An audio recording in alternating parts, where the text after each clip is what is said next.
राणे विचार करून बोलावं. मनोज जरांगेने आपली उंची बघावी. मी म्हटलं राणे साहेब, तुमचे दोन पोर आणि तुम्ही एकावर एक उभे राहिले तरी जरांगे पाटला ती उंची होणार नाही. विनाकाराने लोक भुंकतात. पण खरं सांगू, त्या माणसानं जीवनामध्ये समाजासाठी त्याग केला. त्या माणसाने अहमपणा कधी ठेवला नाही आणि त्या माणसाने जीवनामध्ये लोभ कधी ठेवला नाही. लोभ ठेवला असता तर तो माणूस स्वतःच्या गाडीत फिरला असता. लोभ ठेवला असता तर तो माणूस पैशाच्या गंजीवर झोपला असता.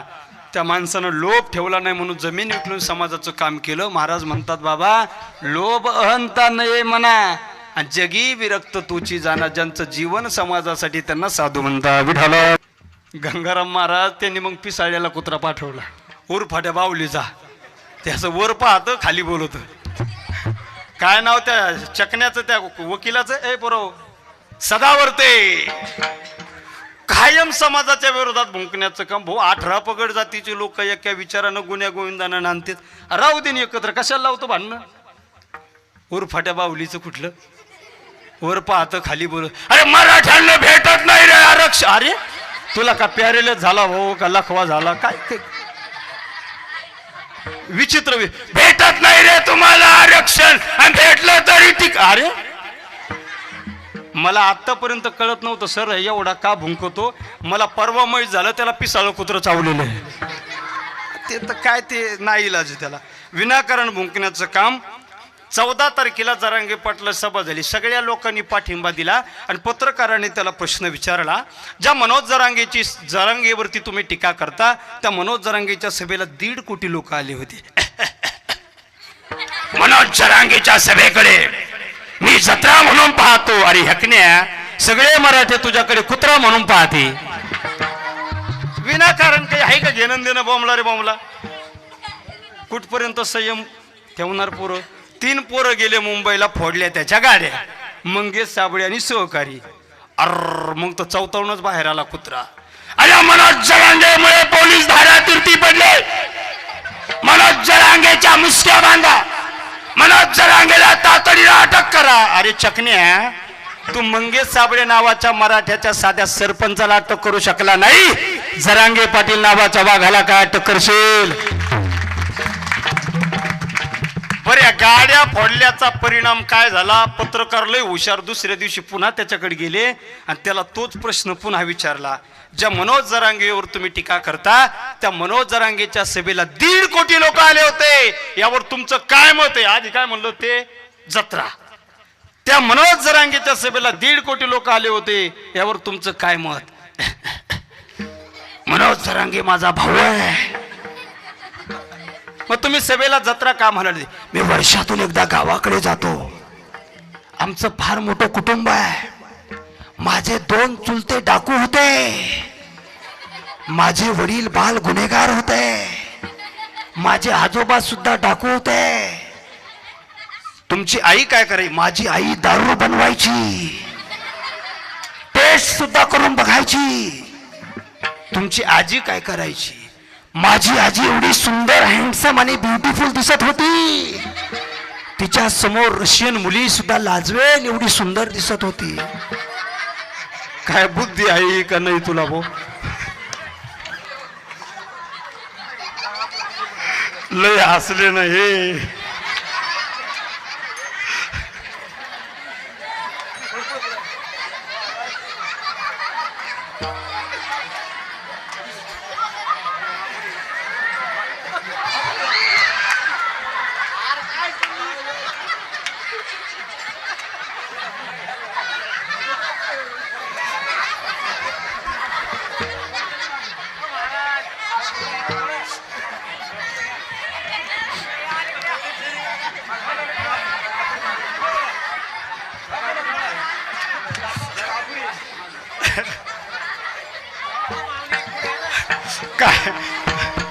काय चाललं होतं आपलं? ऐका ऐका, अरे थोडे शांत व्हा, थोडा वेळ राहा. झालंय ना आपलं? बरं, काय काय चाललं होतं आपलं? जत्रा का म्हटली? त्यानं सांगितलं महादेवाची जत्रा भरते आणि जत्रेत देव असतो ना, म्हणून मी जरांगेला देव म्हटलो. मनोज जरांगे मराठ्यांचा देवच आहे ना. पिस्तुल्या काल तो अटक करा म्हणत होता. मनोज जरांगे बाजूला राहू दे. मंगेश साबळेच्या तावडीत नुसत्या तुझ्या गाड्या सापडल्या तर तू मनोज जरांगेला देव मानायला लागला. तू जर सापडला असता तर लोटांगण घेत तुला अंतरवालीला यावं लागलं असतं. फार मोठी चळवळ उभा केली त्यानं. ते कसा माणूस असू द्या सदावरती बिचार जाऊ दे. आता काय तुम झाला हासा विषय, पण खरं सांगू का त्यानं एक गाड विण पाळलेली. ऐ पोरी ऐ ताट बस. ऐ तू बाई पाय नको लांबून बाई. मनोज त्या सदावरतीने गाडविण पाळलेली आहे आणि तो दररोज गाडविणीचं दूध पितो. आणि त्याचं असं म्हणणं आहे गाडविणीचं दूध पिलं की माणसाला बुद्धी येते असं तो म्हणतो. कसा माणूस असू द्याकडे देऊ. त्याच्याकडच्या 3 गोष्टी त्या जगात दुसऱ्या कोणाकडत नाही. नंबर 1, माणूस असून कुत्र्यासारखं भुंकणं त्याच्यासारखं दुसरं कोणाला जमत नाही. नंबर 2, गाढविणीचं दूध पिणारा एकमेव माणूस आहे. आणि नंबर 3, त्यानं ते गॉगल कुठून आणला मला अजून पत्ता लागला नाही बा. लय डेंजर. कोपऱ्या कापऱ्यात येत नसतो. मॅनेज करण्याचा दुसरा डाव सुद्धा फसला. पण लय खतरनाक महाराष्ट्रातलं सरकार. त्यांना तिसरा पर्याय वापरला जाती जातीत भांडणं लावण्याचा. जाती जातीत भांडणं लावलं की आंदोलन मोडतंय. जाती जातीत भांडणं लावायला सरकारनं काही कुत्रे पाठवले. पण महाराष्ट्रातल्या 18 पगड जातीचे लोक एवढे हुशार आहे. छत्रपतीचा जिवंत आणि ज्वलंत विचार महाराष्ट्रातल्या प्रत्येक माणसाच्या काळजात कोरलेला आहे.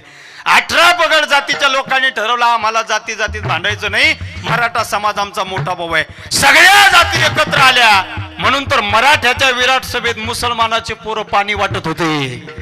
म्हणून तर मराठ्याच्या विराट सभेकरता धनगर समाजाच्या बांधवानं आडी चक्कर शेतात उभ्या पिकात नांगर घालून सभेला जागा करून दिली. म्हणून तर बौद्ध समाजाचा माणूस सभेकरता जागा करून देतो. अरे नावी समाजाचा माणूस पोहे वाटप करतोय. वंजारी समाजाचा माणूस बिस्लरी वाटप करतोय. या सगळ्या जाती आंदोलनात सहभागी सरकारला कळालं आणि जाती जातीत भांडणं लावण्याचा सरकारचा तिसरा डाव सुद्धा फसला. पण लई खतरनाक सरकार महाराष्ट्रातलं. अरे नाद नाही करायचा. नाद नाही करायचा शिंदे साहेबांचा. नाद नाही करायचा अजितदादांचा. आणि देवेंद्र मामाचा तर नादच खुळा. देवेंद्र मामाला वाटलं कुत्रा पाठवून काही मेळ बसत. गंगाराम महाराज त्यांनी मग पिसाळ्याला कुत्रा पाठवला. मनोज जरांगे पाटील नावाच्या मराठ्याच्या वाघानं लोभ न बाळगता समाजाची चळवळ उभा केली आणि महाराष्ट्राचा कानाकोपरा या मनोज जरांगेंना डोक्यावर घेऊन नाचतोय. काय जीवन आहे महाराज. 22 वर्ष समाजासाठी संघर्ष त्या माणसानं केलाय. 11 वर्ष झाली मी त्यांच्या सोबत राहतोय. त्यांच्या खांद्याला खांदा लावून काम करतोय. काय काम आहे त्या माणसाचं मी माझ्या डोळ्यानं पाहिलंय. पोटात अन्नाचा कण नसताना तो माणूस समाजासाठी वनवन फिरला. अंगावरची फाटकी कपडे असताना त्या माणसानं समाजाची जागृती केली. वेळ प्रसंगी स्वतःच्या बायकोला दुसऱ्याच्या शेतात रोजाने पाठवलं.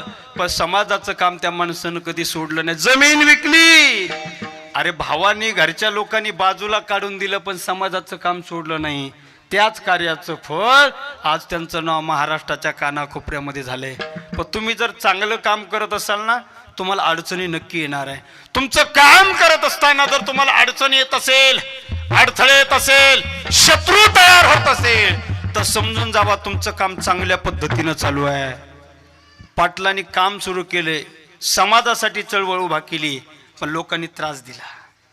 अरे प्रस्थापित पुढारी पिढ्यानपिढ्या यांच्याचकडे पद भोगत आलेले लोक. त्यांना वाटलं आपण खर्च करून एवढे लोक जमत नाही. या मनोज जरांगेला लोक सोडायला तयार नाही. आंदोलन मोडायला 2-4 पर्याय सरकारनं वापरले. पहिला पर्याय वापरला लाठी हल्ल्याचा. पण करायला गेले गणपती आणि झाला मारुती. आंदोलन मोडलं नाही उलट 1000 पटीनं पेटून उठलं. महाराष्ट्रातले सगळे मराठी सराठी अंतरवालीला आले आणि सराठी अंतरवाली मराठ्यांचं पंढरपूर बनली होती आणि मनोज जरांगे मराठ्यांचं दैवत पांडुरंग बनले होते. आंदोलन मोडण्याचा पहिला डाव फसला. दुसरा पर्याय वापरला जरांगे पाटलांना मॅनेज करण्याचा. मी कशावर सांगतोय का? लोभ अहंता नये म्हणा. पर्याय वापरला पैसे देऊन मॅनेज करण्याचा. कुणी कानात बोलत होतं त्यांनी सांगितलं कानात बोलायचं नाही. कुणी म्हणत होतं कोपऱ्यात चला चहा घेऊ.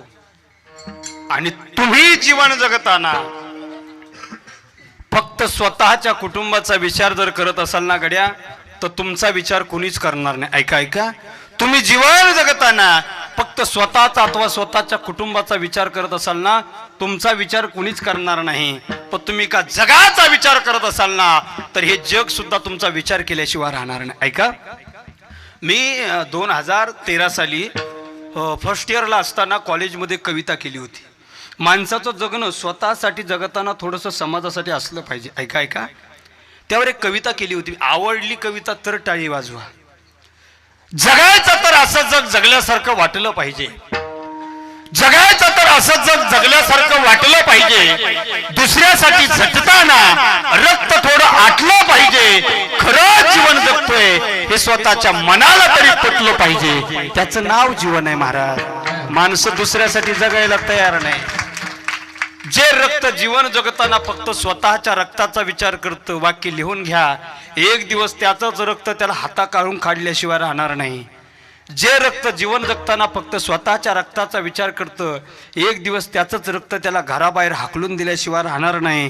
पण जे रक्त इतरांच्या रक्ताचा विचार करतं, त्याच्या नावाचा इतिहास झाल्याशिवाय राहणार नाही. लक्षात घ्या. वारकऱ्याची, जातीवंत वारकऱ्याची, निष्ठावंत वारकऱ्याची, खऱ्या वारकऱ्याची लक्षण आहे. खोट्या वारकरी कसे असतात? टिळा टोपी उंच दावी, जगी मी एक गोसावी. किंवा महाराजांनी सांगितलं, ऐसे कैसे झाले भोंदू, कर्म करोनी म्हणती साधू. अंगा लावून या राख, डोळे झाकुनी करीती पाप, दावूनी वैराग्याची कळा. भोगी विषयाचा सोहळा आणि तुका मने सांगो किती जळो तयाची. हे खोट्या वारकऱ्याचे लक्षण. एका गावात कलेक्टर आला. ऐकताय ना तुम्ही? एका गावात कलेक्टर आला आणि कलेक्टरने भाषण करायला सुरुवात केली. बंधू आणि भगिनींनो, जमतंय ना? थोडं थोडं. बंधू आणि भगिनींनो, शासनाचा एक नवीन जी.आर. आलाय. ज्याच्या ज्याच्या गळ्यात पवित्र तुळशीची माळ, त्याला 5-5 लाख रुपये बक्षीस मिळणार. रात्यातच टेम्पो भरला, चला पंढरपूरला, चला पंढरपूरला. खाणारे पिणारे सगळे माळी घालून आली. एक एक नाही 10-10 माळी घातल्या गावात. कलेक्टरची मीटिंग पुन्हा सभा ठेवली गावात. ज्या दिवशी बक्षीस भेटणार होतं त्या दिवशी सगळे पुढं. बाप जन्मी कधी पठ्याने कीर्तनकाराला हार आणला नाही, कलेक्टरला मोठा हार घेऊन आला. फटाके फोडले, हार घातला कलेक्टरला. आणि कलेक्टरच्या भाषणाची सगळे आतुरतेने वाट पाहत होते. एवढी वाट पाहत होते, देवाची सुद्धा यांनी पाहिली नसेल कधी, एवढी वाट पाहत होते. कलेक्टरने भाषण करण्याकरता माईक घेतला.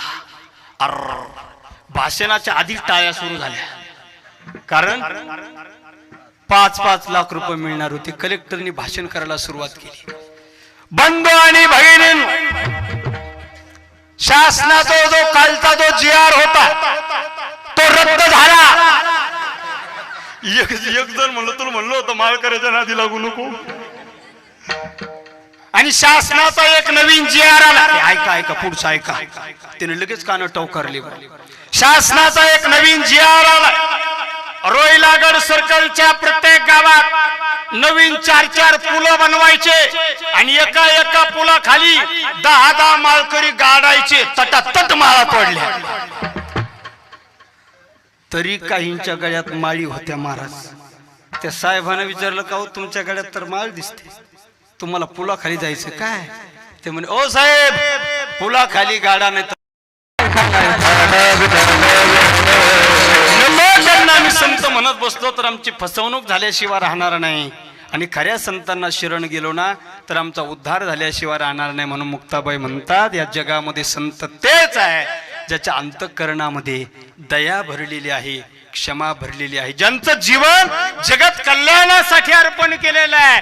या जगातील दीन दुबळ्या पामर अज्ञानी जडजीवाचा उद्धार व्हावा आणि सर्वसामान्यांचा संसार सुखाचा व्हावा, यासाठी स्वतःच्या संसाराची जे राख रांगोळी करतात ना गड्या, त्यांना संत म्हणतात. महाराज म्हणतात, संसाराच्या नावे घालोनिया शून्य वाढता हा पुण्य धर्म केला, किंवा हरिभजनी हे धवळीले जग चुकविला लाग कडी काळाचा. किंवा महाराज म्हणतात, जाळोनी संसार बैसलो अंगणी. काय जीवन होतं महाराज, पण ते सुद्धा जीवन लोकांना कळालं. देहूतल्या लोकांनी तुकोबऱ्यांना त्रास दिला. तुकोबऱ्या देहूच्या लोकांना कळाले नाही काय जीवन होतं महाराज तुकोबऱ्यांचं.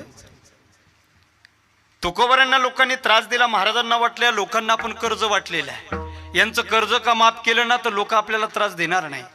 आणि कर्ज लिहिलेल्या खतावणीच्या वह्या गाडी बैलात भरल्या आणि इंद्रायणीच्या डोहात बुडवून जगातली पहिली कर्जमाफी आमच्या जगद्गुरु तुकोबऱ्यांनी केली. GR काढला नाही, GR काढला नाही, कॅबिनेट बैठक घेतली नाही, 2 उपमुख्यमंत्र्याचा सल्ला घेतला नाही, पहिली कर्जमाफी केली.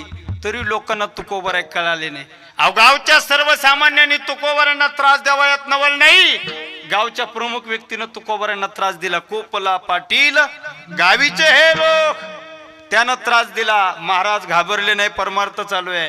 अहो परमार्थ जगद्गुरु तुकोबऱ्या करतात. परमार्थाच्या आड येणारे नास्तिक लोक असतील म्हणून तुकोबऱ्यांना त्रास देत असेल असं जर तुम्हाला वाटत असेल तर नाही.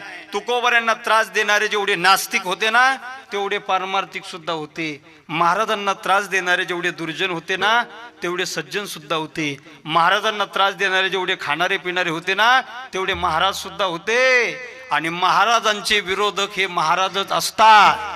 तुमच्यातले कुणीच आम्हाला विरोधक नसतात. आमच्यातले विरोधक आमच्यातच असतात. इथं माझा कुणी विरोधक नाही. तुम्ही असे डोळे वटारून पाहू नका. हे सगळी माझी माणसं आहे. महाराजांचे विरोधक महाराजच आहे. तुकाराम महाराजाला लोकांनी त्रास दिला पण एका महाराजांनी एवढा त्रास दिला लोक निस्ते बोलत होते. एका महाराजांनी तुकोबऱ्याला काठीनं मारलं. त्याचं नाव होतं मंबाजी बुवा. तुकोबऱ्याने त्याचे हातपाय दाबले, त्याला भजनात घेऊन गेले तरी जागेवर आलं नाही. कुत्र्याचं शेपूट नळीत घातलं तरी जित्याची खोड मेल्याशिवाय अरे सोडलीच नाही त्यानं खोड. महाराजाला वाटले लोक काही आपल्याला त्रास देणं थांबवत नाही. महाराज एकांतात गेले. भंडाऱ्या डोंगरावर जाऊन भजन करू लागले. भंडाऱ्या डोंगरावर महाराज गेले की महाराजांच्या धर्मपत्नी जिजाबाई महाराजांचा डब्बा घेऊन भंडाऱ्या डोंगरावर जायच्या. तुकोबऱ्यांच्या पत्नीच्या पायात एकदा काटा मोडला आणि जगाचा मालक भगवान परमात्मा एका गुराख्याच्या रूपामध्ये अवतरित झाला आणि तुकोबऱ्यांच्या पत्नीच्या पायातला काटा तो काढू लागला. काटा दिसत नव्हता. तुकोबऱ्याच्या बायकोचा पाय आपल्या मांडीवर घेतला. पायाला रक्त लागलेलं आहे, पायाला धूळ लागलेली आहे. जगाच्या मालकानं तुकोबऱ्याच्या पत्नीच्या पायाची धूळ आपल्या जिभेनं चाकली आणि तुकोबऱ्याच्या पत्नीच्या पायातला काटा देवानं काढला. ज्यांच्या बायकोच्या पायातला काटा काढायला देव येतो हा तुकोबऱ्याच्या पत्नीचा अधिकार आहे. तरी जुन्या पिढीचे काही कीर्तनकारांनी काय सांगितलं स्वामी माहितीये? तुकाराम महाराजाची बायको तुकाराम महाराज लई मारित होती. पिस्तुल्या तू होता कर पाहिला. लोक लायकी पाहून बोलतच नाही. परवा एक जण मला भेटला, मला म्हणे नरेंद्र मोदीला अक्कल नाही. म्हटलं पिस्तुल्या तो बायको तुला आंघोळीला पाणी टाकीत नाही.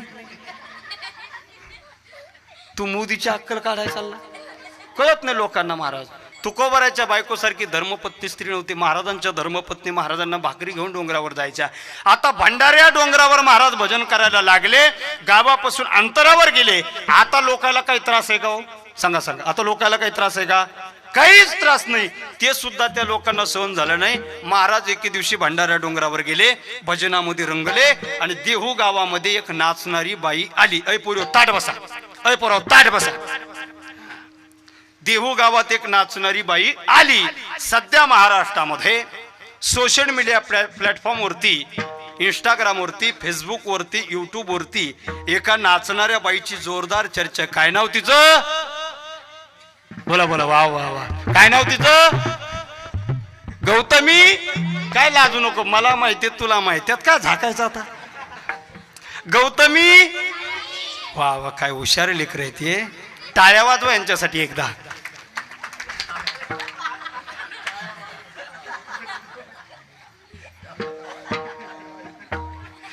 म्हणजे लेकर हुशार आणि त्यांच्यापेक्षा टाळ्या वाजवणारे हुशार. विठाला अशी एक नाचणारी गौतमी देहू गावात आली आणि देहूच्या लोकांनी तिला विचारलं का ग बाई कशासाठी नाचते?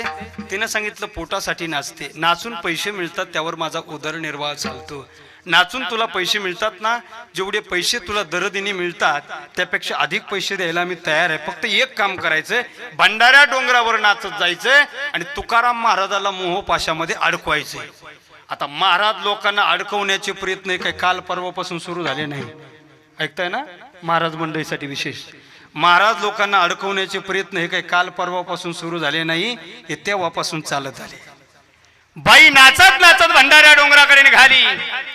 बिना गाण्याचं नाचत होती, बिना वाजवण्याचं नाचत होती. डीजे नव्हता, आताच्या सारखे गाणे नव्हते. पाटलांचा पाटलांचा हो सेठ, तुम्ही नादच केलाय. कच कच हुशार आहेत, बक्षीस दिलं पाहिजे यांना. बिना गाण्याची नाचत निघाली, डोंगरावर पोहोचली. महाराजांच्या जवळ गेली. महाराज पाहायला तयार नाही. अगदी जवळ गेली, महाराज पाहायला तयार नाही. महाराजांना डोळे उघडले, समोर एका स्त्रीला पाहिलं. तिच्या चेहऱ्यावरचे भाव पाहिले, चेहऱ्यावरचे भाव महाराजांनी ओळखले आणि त्या स्त्रीला उत्तर दिलं. जगद्गुरु तुकोबरांनी त्या परस्त्रीला मातेचा दर्जा दिला आणि माघारी पाठवलं. माफी मागून बोलतो, कदाचित आजचा एखादा व्यक्ती जर तुकोबराच्या ठिकाणी असता आणि एवढी नाचणारी सुंदर स्त्री जर एकांतामध्ये भेटली असती तर तिचं नाचणं बघून तो म्हणाला असता, वन्स मोर डीजे. महाराजांनी जीवनामध्ये आचरण सांभाळलं, महाराजांनी जीवनामध्ये तत्व सांभाळलं. तत्व सांभाळतात, तत्वांची पूजा करतात, शब्दांची पूजा करतात, आचरण जपतात, तत्वज्ञान जगाला देतात, जगावर दया करतात, जगावर क्षमा करतात, जगाला शांतीचा संदेश देतात. इत्यंभू सर्व गुणांनी समाविष्ट असणारं संत जीवन. याच्या पुढे जाऊन जर तुम्ही विचाराल, महाराज संताकडे काय काय असतं हे तुम्ही जसं सांगता, आम्हाला हे सुद्धा सांगा की संताकडे काय नसतं. तेच महाराज अभंगाच्या दुसऱ्या चरणात मुक्ताबाई म्हणतात, लोभ अहंता नाही मना, जगी विरक्त तोची जाना. या गुणीजनासाठी सगळ्यांनी एकदा जोरदार टाळी वाजवा. टाळी टाळी म्हणतोय, पैसे नाही, टाळी. टाळीला चिकटपणा असतो का महाराज? कुठं काय सुंदर गाणार आहेत महाराज. बदापूर सारख्या गावामध्ये एवढे सुंदर गुणीजनी मिळतात ना, हे बदापूरकरांनी यांच्यावर केलेलं प्रेम आहे. हे कुठेही भेटत नाही, कुणालाही भेटत नाही. काय गुणीजन मंडळी, किती सुंदर गातात हो महाराज, किती सुंदर वाजवतो महाराज. कीर्तनकारी एखादा चांगलं वाक्य बोलला ना, तुमच्यासारखी माणसं टाळ्या वाजवतात बघा. पण खरं सांगू, मोठ्या दिलदार अंतःकरणानं सांगतो, कधीतरी या मृदंगाचार्यासाठी टाळ्या वाजवत जा, कधीतरी या गायनाचार्यासाठी टाळ्या वाजवत जा. हे जर गेले ना इथून, आमचं पडलं पॅनलच, काही खरं नाही. यांच्यावरती असतं गड्या, म्हणून तुम्ही टाळ्या वाजवल्या पाहिजे. खरं सांगू ना, कीर्तनकार बोलतो, ओठाने बोलतो, पण आमचे ओठ बोलतात आणि महाराजांचे बोट बोलतात. यांचं कौतुक केलं पाहिजे आम्ही. काय कौतुक करावं, माणसं टाळ्या वाजवत नाही. मला तर वाटतं एवढे सुंदर वाजवतायत तुम्ही, एवढे सुंदर गातायत तुम्ही, एका एकाला 500-500 रुपये बक्षीस द्यावं. तुम्ही टेन्शन घेऊ नका, माया वतीनं म्हणतो मी. पण द्यायचं होतं यांना बक्षीस, पण यांचं नशीब कमी पडले. मग सगळे पैसे खालच्या खिशात ठेवले, वरून उपरनं गुंडाळलेला आहे. विठाला विठाला सुंदर प्रमाण दिला महाराजांनी. लोभ अहंता नाही म्हणा, जगी विरक्त तोची जाना. ज्यांच्या मनामध्ये लोभ नाही, लोभ पैशाचा नाही, लोभ पदाचा नाही, लोभ सन्मानाचा नाही, लोभ प्रतिष्ठेचा नाही, लोभ प्रसिद्धीचा नाही. अरे कशाचाच लोभ नाही, ते जीवन संताचं आहे. संतांना तर संपत्तीचा लोभ नाही, म्हणून जगातली पहिली कर्जमाफी आमच्या तुकोबरांनी केली. कशाचाच लोभ संतांनी आपल्या जीवनामध्ये पाळला नाही.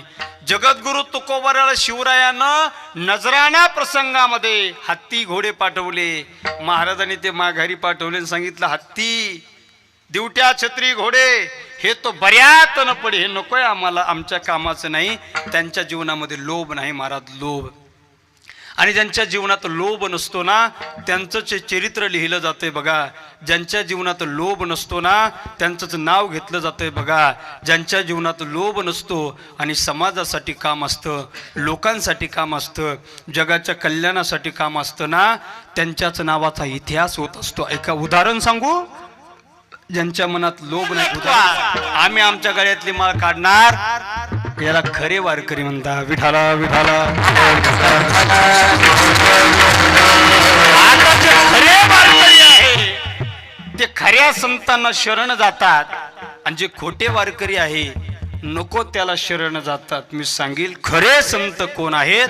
ज्ञानोबरांच्या पासून तर निळोबरायांपर्यंत, अगदी शेगावीच्या संत गजानन महाराजापर्यंत ही खऱ्या संताची मादी आडी आहे. या महाराष्ट्रानं, या वारकरी संप्रदायानं संपूर्ण विश्वाला महान अधिकार संपन्न तत्वज्ञ अशा संतांची संत परंपरा दिली.